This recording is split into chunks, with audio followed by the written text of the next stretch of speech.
Psychology മനസ്സമാധാനം കിട്ടാൻ എന്താ ചെയ്യേണ്ടത്? അത് ഞാനും അതിനെക്കുറിച്ച് അന്വേഷിച്ചുകൊണ്ടിരിക്കുകയാണ്. തേടിയിട്ടിരിക്കുന്നത് ഈ ഒരു ഒറ്റ ക്വസ്റ്റ്യനുള്ള ആൻസറാണ്.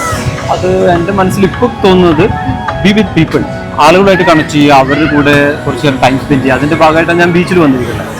നമ്മുടേതായ ലൈഫ് ലോങ് ആയിട്ടുള്ള ഒരു വഴി കണ്ടെത്തുന്നതാണ് നല്ലത്. എന്ന് പറഞ്ഞാൽ ഒറ്റയ്ക്ക് ഇരിക്കും, എന്നിട്ട് നമ്മൾ തന്നെ സമാധാനിപ്പിക്കും, കുഴപ്പമില്ല അങ്ങനെ പറഞ്ഞ, അല്ലാണ്ട് ആരോടും പറഞ്ഞിട്ട് കാര്യമില്ല, അവരൊന്നും പറയൂല. ഇപ്പോഴത്തെ പാരൻസ് കുറച്ചും കൂടെ കൺസേൺ ആണെന്ന് തോന്നുന്നു നമ്മളെ പറ്റും. ചില ഇപ്പോഴത്തെ ഒരു ജനറേഷൻ എന്ന് വെച്ചാൽ വേഗം ഡിപ്രഷനിൽ ആ ഒരു ഇതിലേക്ക് പോകുന്ന ടൈപ്പ് ജനറേഷൻസ് ആണ്.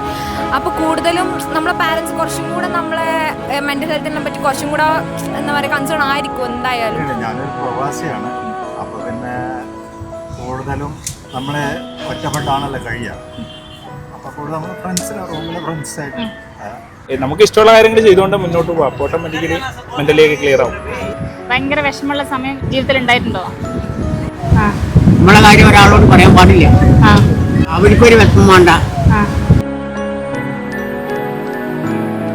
എൻ്റെ വീട്ടുകാർ എത്രത്തോളം നിന്നെ മെൻ്റലി സപ്പോർട്ട് ചെയ്യുന്നുണ്ട്? നല്ല സപ്പോർട്ട് ചെയ്യുന്നുണ്ട്. അതുകൊണ്ടാണ് ഇത്ര നല്ല രീതിയിൽ എല്ലാവരും മുന്നിലും ചിരിച്ച് കളിച്ച് നടക്കാം.